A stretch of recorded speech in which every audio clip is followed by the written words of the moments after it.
हाँ, इस समय हम जो है टाटी घाट के आगे चक्की घाट में आए हैं। कुछ संतों का दर्शन भी कराएंगे और वहाँ बहुत से संत भी आए हैं, कुछ भंडारा छोटा मोटा, और एक दो संत जो मिलेंगे अच्छे महात्मा जो जंगल के होंगे, त्यागी बैरागी, उनका वीडियो भी दिखाएंगे। और अब हम आपको संतों का दर्शन कराने के लिए ले जाते हैं। जय श्री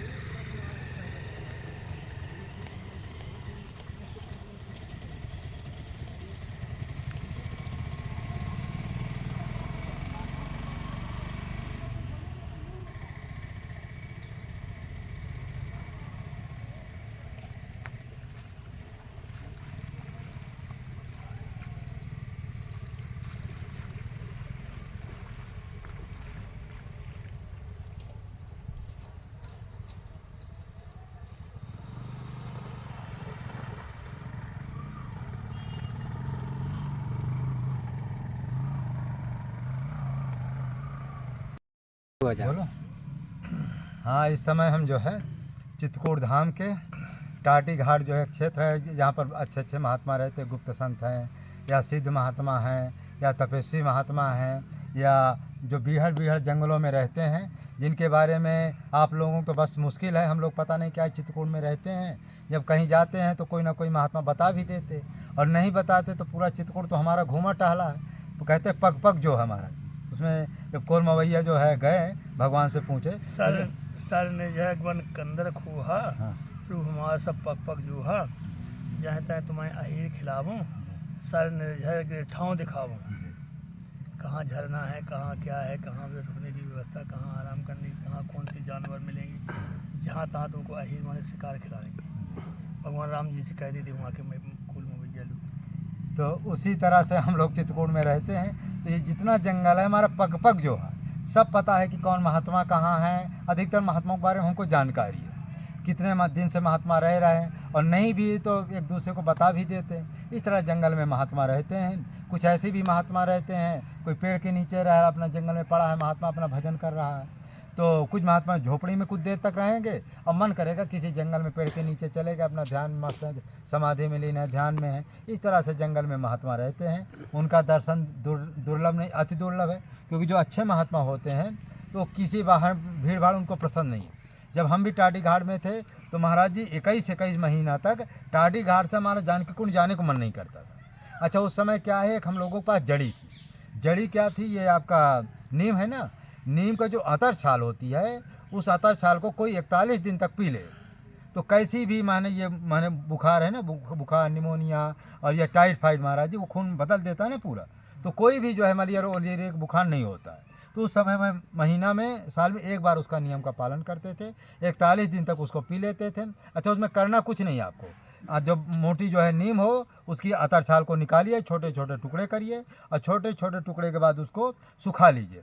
सुखाने के बाद उसको शाम को जो है पानी में आप डाल दीजिए, और सुबह में 2-3 काली मिर्च पा करके ऊपर से वो जल पी लीजिए। मैंने कड़वा तो जरूर रहेगा, 41 दिन तक जो जो पी लेगा तो उसके जो खून है वो शुद्ध हो जाएगा, फोड़ा फुंसी भी नहीं निकलेगा, बुखार इत्यादि वो नहीं होगा, टाइफाइड इत्यादि वो नहीं होता। और हमारे पिताजी भी ये सावन के महीना में नहीं, महाराज चैत के महीनों को नहीं, क्या बोलते हैं, नीम का जो पतली पतली, हाँ, कोमल पत्ती, उसको भी खाने से बहुत फायदा होता है। चैत में वो खाने से बुखार नहीं, साल भर बुखार नहीं आता है। तो इस तरह से हम लोग टाटी घाट में रहते थे, बुखार नहीं आता था। लेकिन अब सब समय बदल गया है, अब तो वैसे भी बुखार नहीं आता, क्योंकि अब सारी व्यवस्था सब जंगल के महात्माओं के पास भी जो है ये हो गया, क्या बोलते हैं, सौर ऊर्जा हो गया, पंखा हो गया, अब सबको आराम है। अब महाराज जी से 2-4 प्रश्न पूछेंगे। हाँ, हमारा एक दूसरा चैनल है, उसका नाम है सत्य की यात्रा।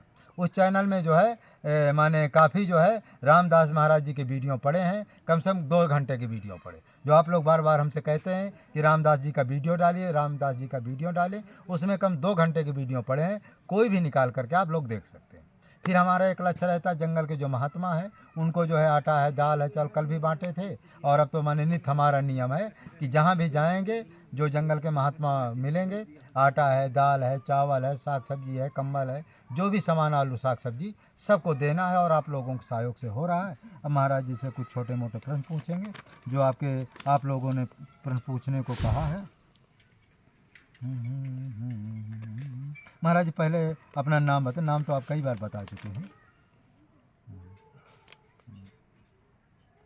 अर्थ, धर्म, काम, मोक्ष, संसारिक इच्छा, ये संसारिक इच्छा क्या सभी देवी देवता देते हैं कि महाराज जी कुछ इसमें नियम है?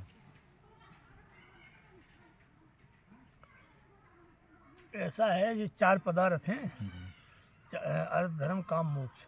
तो 4 पदार्थ जो है राम जी के 4 पदार्थ में जो मोक्ष है ना, अच्छा मोक्ष सब देवता नहीं दे सकती। अच्छा अच्छा। मोक्ष जो ऐसा पदार्थ है, चौथा पदार्थ है जो ये सब देवता की नहीं सामर्थ्य है। जी जी। तुलसीदास ने विनय पत्रिका में लिखा है कि प्रीत प्रतीत जहाँ जाकी तह ताको काज सरो, जिसकी जिसके प्रति श्रद्धा बनती है उससे उसकी पूर्ति हो जाती है। लेकिन भलो जो है पूछ जो है दाहिनो जो बामरे, और राम नाम ही सुवंत सभी को कामरे। अंत में मोक्ष देने के लिए राम जी की शरण में आना पड़ेगा। जी इनके अलावा और कोई मोक्ष नहीं दे सकता है। जी अर्थ दे देगा, काम दे देगा, और जी धर्म भी भगवान से ही जुड़ा हुआ संबंध वो धर्म का है। तो ये दो पदार्थ जो है भगवान राम ही समर्थ है, इसमें सब नहीं समर्थ है। इसके महाराज एक दृष्टांत है, योगानंद जी थे ना, जब बाल काल में गायत्री मंत्र का जप करते थे। हाँ। जब करते करते उनको 2 फुट जो है ऊंचा उड़ जाते हैं। ये कथा मालूम है? हाँ, कैसे? नहीं, सुनाओ आप, हाँ, सुनाओ। तो जो 2 फुट ऊंचा उड़ जाते थे, हाँ। वहीं से कुछ जो अच्छे माने स्वामी रामानंद जी के कुछ शिष्य लोग जा रहे थे। तो ये चमत्कार देखकर कोई भी आश्चर्य से रुक जाएगा। हाँ, तो कहा कौन सा मंत्र जपते हो? तो उन्होंने कहा हम गायत्री मंत्र जपते हैं। कहा ये बताइए गायत्री मंत्र से ठीक अर्थ धर्म काम तो मिल जाएगा, लेकिन ना मुक्ति मिलेगी, ना भक्ति मिलेगी, ना भगवान मिलेंगे। तो उन्होंने कहा जब भगवान ही नहीं, मैं भगवान ही के लिए, राम जी के मिलने के लिए तो ये सब कर रहा हूँ। तो कहा क्या करना? कहा वहाँ चले जाओ, काशी में चले जाओ, स्वामी रामानंद जी, उनके आप शिष्य बन जाएंगे तो सब कुछ मिल जाएगा। वैसे ब्राह्मण के बच्चे थे योगानंद जी। हाँ, योगानंद। तो फिर जो है वो महात्मा, अच्छा जो पुराने और योगानंद सुनते हैं जनक जी के अवतार थे। जनक जी का अवतार थे। तो जनक जी के अवतार थे। फिर उन्होंने जैसा बताया, फिर स्वामी रामानंद जी के पास गए तो फिर गुरु मंत्र दे दी। फिर लिखा ना उल्टा चले योग के बल से। फिर योगानंद जी को इतनी सिद्धि प्राप्त हो गई। जब स्वामी रामानंद जी की डोली जाती थी महाराज जी, ये माने स्वामी रामानंद जी की तरफ मुख कर लेते थे और ठाकुर जी को अपने सिर में रखते थे। भाई उल्टा तो चल नहीं सकते गुरु जी के सामने, तो ये माने उधर दिख नहीं रहा सामने, लेकिन इतनी शक्ति माने सिद्धि है कि अपने आप सब दिख रहा। और आपकी ये कबीर साहब जो है उनको डोली जो है कंधम लेकर चलते थे, आप सुने होंगे। हाँ। तो ऐसे जो है कहने का मतलब है कि जो राम नाम है उसी में सारी शक्ति है, उसी में सारी कुछ। महाराज जी राम नाम में तो क्या अर्थ धर्म काम मोक्ष, राम नाम सब कुछ प्राप्त हो जाता है। सब प्राप्त हो जाता है। तो इसके लिए माने किसी दूसरे देवी देवता के पास जाने किसी की दे देखने की नहीं। एक बार ऐसा हुआ कि जब भगवान राम ने अश्वमेध यज्ञ किया ना, तो काशी में पहुंचा भगवान का घोड़ा। तो काशी नरेश की तरफ से शंकर जी थे। तो शंकर जी लड़ रहे थे। तो हनुमान जी थे उसमें सेनापति, राम जी की सेना के सेनापति हनुमान जी थे। तो हनुमान जी ने शंकर जी के पैर पकड़ के और 4-6 बार ऐसा घुमा के छोड़ दिया। बोले हम प्रसन्न हैं, तुम वरदान मांगो। तुमसे कब मांगे? हमारे राम जी कोई कमजोर हैं क्या? जो कोई देने में असमर्थ हो तो भाई तुमसे मांगे, तुमसे काहे को मांगे हम?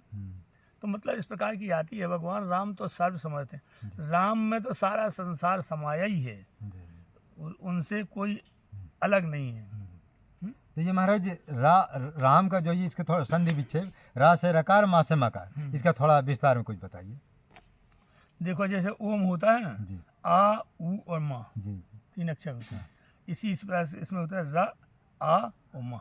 हाँ जो वो है वो आ मानी जाए। हाँ दीर्घ होता है ना, रकार अकार मकार। हाँ 3 होते हैं। अच्छा। तो इसी प्रकार से ओम राम से ही ओम बना है। अच्छा हाँ सत्य बात है। राम शब्द है, हाँ इसी से ही ओम बना है। राम जी से ओम बना। हाँ, तो इस प्रकार से जो है ओंकार को प्रणव बोलती हैं। अच्छा ओंकार को प्रणव बोलते हैं। इनको क्या कहते हैं? राम जी, ये तो राम ही है ना। ये नहीं कहते कौन सा मंत्र, इसको भी प्रणव कहते क्या? नहीं ये महामंत्र ये महामंत्र है ना। राम शब्द महामंत्र जपत महेशु का सत है। महामंत्र जी जपत महेशु काशी मुकुट हेतु उत्तेषु। अच्छा। तो इसी राम नाम के बल से काशी में जो है शंकर जी मुक्ति देते। नाम बल कराम विष्णु की। हाँ, उसी के बल से भगवान शंकर जी उसके दाहिने कान में राम नाम का मंत्र देते हैं, जीवात्मा का, वो मुक्त हो जाता है। अच्छा। तो महाराज उसमें एक मैंने कथा सुनी है कि जो पापी लोग होते हैं तो वहाँ कहते हैं कि काशी में जो जीवात्मा, भाई मुक्ति तो देना है सबको, उसको कोई जो है कोल्हू तो में पेरा जाता है, उसके पाप को पेरा जाता है। कुछ ऐसा दृष्टांत सुने आप? नहीं, दृष्टांत तो अब ऐसा है कि दृष्टांत तो जब उसके पाप क्षीण हो जाते हैं। समझाने के लिए होता है। अच्छा अच्छा। जैसे सोना है, हाँ।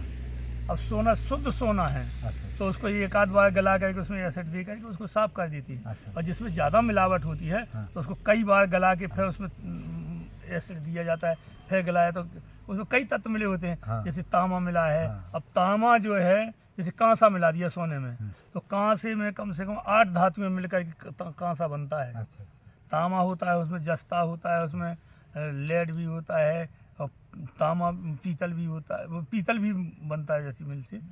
कंपाउंड धातु है कांसा, तांबा, अच्छा। पीतल। तो इस प्रकार से जब कांसा मिलाती है सोने में तो उसको कई बार गला करके उसको साफ किया जाता है। इस प्रकार तो ऐसा। हाँ, उसके बारे में हमको तो सुने। इसीलिए हम लोगों जीव जो होता है ना, जीव को कई जन्म दे दे के उसको साफ कर करके जब बिल्कुल पवित्र हो जाता है एकदम से, तब वो भगवान के उसमें साहिज मुक्ति के लायक अधिकारी बनता है। अधिकारी होता है। तो हमने काशी में सुना है कि जो जीवात्मा वहाँ जाता है, थोड़ा यदि पाप होता है तो वहाँ कोल्हू होता है, माने वो अपना होगा, तो उसमें उसको पेरा जाता है। जब तक उसके सारे पाप जब धुल जाते हैं तब फिर भगवान जो है, भगवान या माने शंकर भगवान या शंकर भगवान ये क्या तो है? जीव का कलमश जो है धोए जाते हैं। अच्छा। जैसे उसमें जानकी अष्टक में कृपा कटाक्ष स्तोत्र में लिखा है, भवत नेक संचित त्रूप कर्म नाश। तीन कर्म के 3 रूप होते हैं। गीता में भी कहा गया 3 अध्याय में, कर्मणा च बोधव्यम, बोधव्यम च विकर्मणा, अकर्मण च बोधव्यम, कर्मणा गहनुगति है। इसी प्रकार से 3 स्वरूप इस स्तोत्र में भी बताते हैं। भवत नेक संचित है, 3 कर्म के रूप, जो तीनों कर्म के रूप जब जानकी जी की कृपा से नष्ट हो जाते हैं, फिर वो जो है भगवान के निज मंदिर में प्रवेश करने का अधिकारी हो जाता है।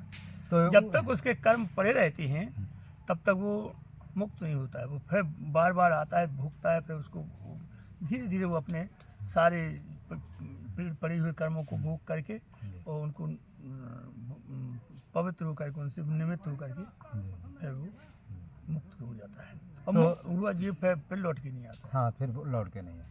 तो वही हम बता रहे हैं कि जो माने शंकर जी का उपासक है या भगवान का उपासक होता है, जब वो वहाँ माने उसका शरीर छूटता है काशी में ना, तो वहाँ जो है भगवान शंकर जी या भगवान शंकर जी के जो पार्षद होते हैं, उसको एक बहुत बड़ा कोल्हू टाइप होता है, उसको पेरते हैं। जब तक उसका पाप, संचित पाप होता है, जब तक नष्ट हो जाता है, फिर उसको राम नाम दीक्षा दे करके भगवान शंकर जी उसको अपने धाम कैलाश लोक में भेज देते। अब कैलाश लोक में थोड़ा दृष्टांत बता देता हूँ, कैलाश लोक है कैसा। अब हमारे जो बड़े महाराज जी का ग्रंथ था, परमहंस श्री राम मंगलदास जी के लिखित, तो उसमें कैलाश लोक के बारे में बताते हैं। उसकी आयु 96 करोड़ वर्ष है। तो वहाँ पर लिखा है कि वहाँ जो है वो, खैर अब वो ज़्यादा समय नहीं तो उसका नहीं, काफ़ी विस्तार से बताते। तो जो कैलाश में जाता है, जो भगवान के शंकर जी के पार्षद होते हैं, जो शंकर जी के भक्त होते हैं, भगवान माने जो वहाँ शरीर छूटता। अच्छा, वहाँ एक हमारे गुरु भाई का महाराज जी शरीर अभी छूटा है। तो क्या है कि जैसा शरीर छूटा है, गुरु भाई ने नहीं होता है, कुछ संत लोग होते हैं वो देख लेते हैं कि ये व्यक्ति कहाँ गया। तो उसमें देखा उनका नाम था नागेंद्र महाराज जी। जैसा उनका शरीर छूटा, ये काशी में महाराज जी शरीर छूटा था। कोरोना के समय शरीर छूटा, लेकिन कोरोना नहीं हुआ था, बुढ़ापा आ गए तो शरीर छूट ही जाएगा, हॉस्पिटल में भर्ती थी। तो जैसा शरीर छूटता है तो वहीं उनको जलाया वलाया जाता है। तो कुछ समय ऐसा नियम था कि ये जिला से लेकर दूसरी जिला आप लाश नहीं ले जा सकते। तो वो महात्मा हमारे जो है, उनका नाम है, बहुत अच्छा नाम है, दीनादास जी। उन्होंने कहा कि हम देख रहे हैं कि उनका जब शरीर छूटता है नागेंद्र महाराज जी का, एक जो है कि पार्षद आते हैं, पार्षद उनको विमान में ले जाते हैं, एक बहुत बड़ा महल होता है, वहाँ उसको रख देते हैं। वहाँ शिवलिंग की एक पिंडी है, वहीं पर महात्मा को रख दिया जाता है। और कहते हैं और जो लोग हैं ना, 4-6 उनके जो पार्षद हैं, वो कहते हैं अब हम लोग यहाँ से जाएंगे हम लोग, और तुम यहाँ से रह करके शंकर जी की पूजा करना। शिवलिंग है वहीं पर उनको छोड़ देते हैं, और जो शेष होते हैं वो सब गायब हो जाते हैं।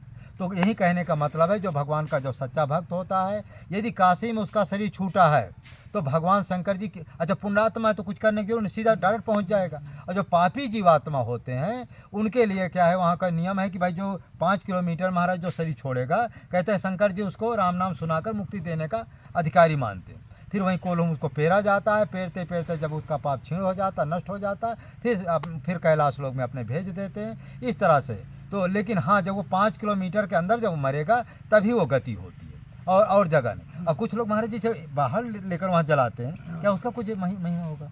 हाँ, उसका महिमा ये होता है कि जब जीवात्मा एक बार उस शरीर से मिलने को आती है लौट के, अच्छा, ऐसा बताते हैं शास्त्र। जी। तो जब उसका संस्कार वहाँ होता है हाँ। तो वो जीवात्मा काशी में आ जाए, तो काशी में आने का उसको पुण्य मिल जाता है। अच्छा अच्छा हाँ समझे? जैसे किसी ने जीवन भर जिंदगी भर कभी काशी नहीं पहुँचा तो वो उसकी जीवात्मा जो है उस समय में अगर काशी में संस्कार करती, जी अंतिम संस्कार अंत्येष्टि करती है उसकी, हाँ। तो वो जीवात्मा एक बार जरूर उसको राउंड लगाने के लिए आती है उस जीवात्मा अच्छा। में। तो आइए महाराज जाइए।